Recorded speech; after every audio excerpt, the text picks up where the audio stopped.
Paz do Senhor, pastor. Agora nós temos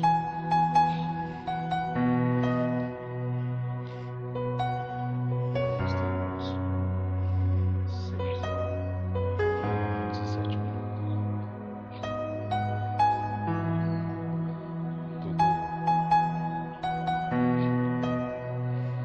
Toda madrugada, espero que você esteja assim.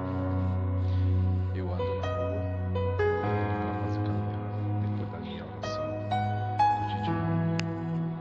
Aí eu vejo sempre dormindo no chão, na praça, na calçada, aqui de Campinápolis. Vejo a situação. Então,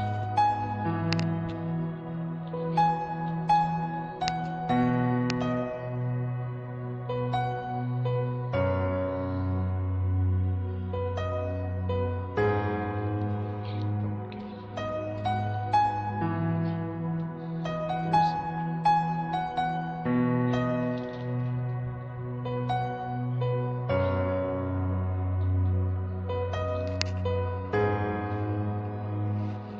Tirar essa rua.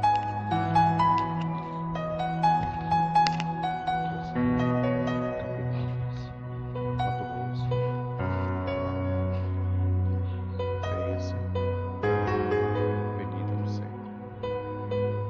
Irmãos, é muito triste a situação dos residentes daqui da terra indígena Araduguira, Campinápolis.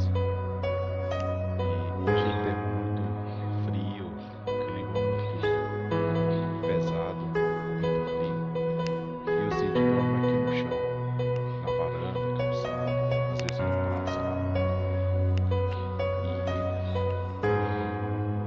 E eu tô orando, pensando para fazer campanha de agasalhos para cobertura. Eles vêm da aldeia e eles não têm onde dormir, morar, ficar um pouco. E às vezes eles vêm e perdem de voltar, carona, Paulo, Patrick. E eles ficam aqui na rua perdidos, jogados. Então, a nossa situação brasileira é desse jeito. E eu gostaria que os irmãos venham orar. Por favor, venham orar. Nossa família, aqui no Pastor Sererê Chavante. Estamos aqui em campo missionário. Às vezes a gente cuida desses irmãos indígenas. A gente ajuda eles, dá sopa. E eles bebem, às vezes, a bebida para poder se aquecer, né? Tenta se aquecer. Mas estamos aqui. Glória a Deus.